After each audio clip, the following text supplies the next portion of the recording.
अस्सलामुअलैकुम वरहमतुल्लाहि वबरकातुहू। कैसे हैं आप सब? उम्मीद करती हूँ आप सब खैर-आफियत से होंगे।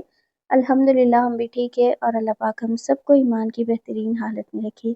आमीन सुम्मा आमीन। तो जी मेरी तरफ से आप सभी लोगों को ईद की बहुत-बहुत मुबारक।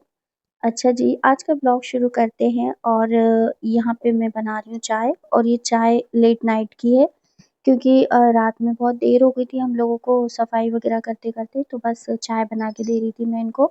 और ये मेरा ड्रेस था जो कि सिलने के लिए मैंने लेके आई थी ईद पे पहनने के लिए और मैं थोड़ा-सा ना लेट हो गई इसको बनाने में क्योंकि अपनी चीज़ जब रहती है ना तो हम उसको टालते रहते हैं, ठीक है कर लेंगे और वही काम अगर किसी और का हो, तो हम उसको वक़्त पे कर देते हैं।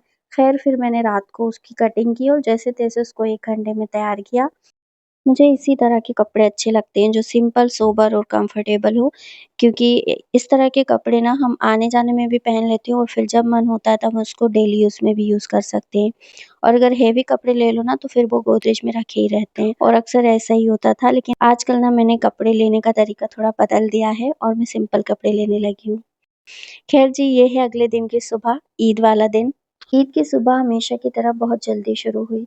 घर की सफाई, बच्चों की तैयारियां और किचन के काम।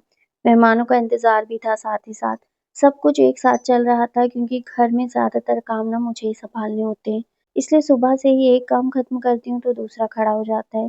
अच्छा गर्मी इतनी ज्यादा थी कि हारिस ने तो पूरे दिन आराम करना ही सही समझा क्योंकि ज्यादातर समय ना बनियान में ही घूमता रहा। और सच कहूँ तो इतनी गर्मी में मुझे उसे देखकर ना थोड़ा सुकून भी लग रहा था क्योंकि उसके लिए जो हम कपड़े लेके आए थे वो थोड़े से मोटे से थे और वो हमको अच्छे लगे तो इसलिए हम ले आए थे। और जहाँ तक रही अयान की बात तो उसने उसके पापा के साथ बहुत सारी हेल्प करवाई और उसका पूरा काम मुकम्मल तौर पे उसके पापा का पूरा खत्म करवा के कुर्बानी करवाना, इससे बँटवाना, बहुत से ऐसे छोटे-छोटे काम जो होते हैं कुर्बानी को लेके, वो सारा काम इस बार ना अयान ने किया और उसके पापा के लिए बहुत आसानियाँ हो गई। उसके पापा बहुत खुश भी थे इस सब को देखकर और फिर उसके बाद ना अयान फिर उसके दोस्तों के साथ घूमने चला गया और पूरा दिन फिर उसने बाहर ही गुज़ारा। मैंने सोचा था कि इस बार आपको किचन की पूरी तैयारियाँ दिखाऊँगी, क्या-क्या बना रही हूँ, कैसे बना रही हूँ। लेकिन सच कहूँ तो काम के बीच कैमरा उठाना बहुत मुश्किल हो जाता है। कई ऐसे पल थे जिन्हें रिकॉर्ड करना चाहती थी, जैसे मसालों की तैयारियाँ और फाइनल प्लेटिंग और छोटी-छोटी चीज़ें जो होती है।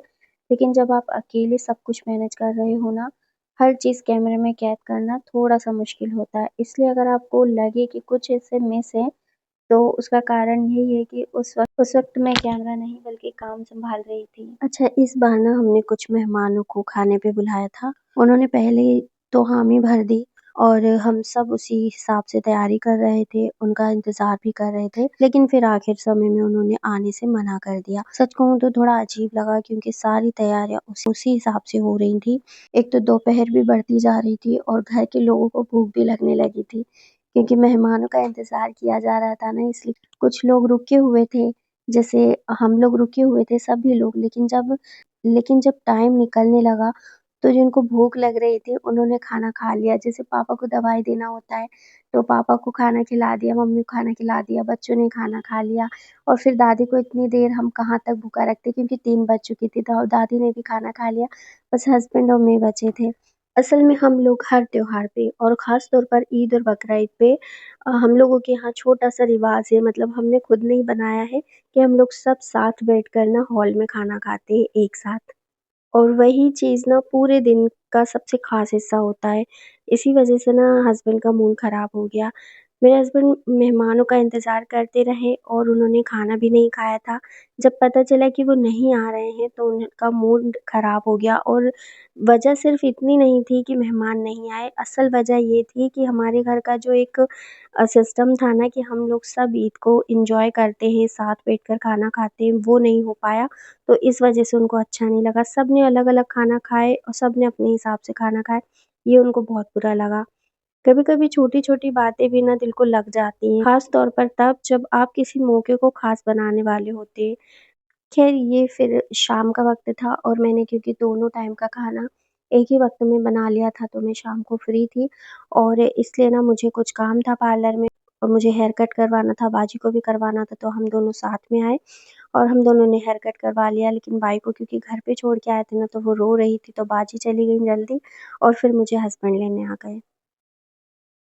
और यहाँ पे मैं बना रही हूँ अयान के लिए मैगी, क्योंकि नॉनवेज दोनों बच्चे ज़्यादा कोई शौक से खाते नहीं। फिर भी उन्होंने दिन में खा लिया, तो बस रात में भूख लग रही थी उसको कि मम्मा कुछ खाने को दे दो, मुझे नींद नहीं आ रही, और रात के 12 बज रहे थे। फिर मैंने उसके लिए मैगी बनाई, उसने मैगी खाया, उसके बाद फिर उसको नींद आई। तो दोस्तों, हमारी इस बार की ईद कुछ ऐसी रही, थोड़ी भाग-दौड़ वाली, थोड़ी थकान वाली, थोड़ी निराशा वाली, लेकिन फिर भी अपनों के साथ बिताया गया हर पल खूबसूरत होता है। उम्मीद है आपको या सिंपल सा ईद ब्लॉग पसंद आया होगा। अगर वीडियो अच्छा लगे तो लाइक करें, अगर चैनल पर नए हैं तो सब्सक्राइब करें और कमेंट में बताइएगा कि आप लोगों ने ईद किस तरह मनाई। मिलते हैं इंशाल्लाह अगले ब्लॉग में। अस्सलाम वालेकुम वरहमतुल्लाहि वबरकातुहू।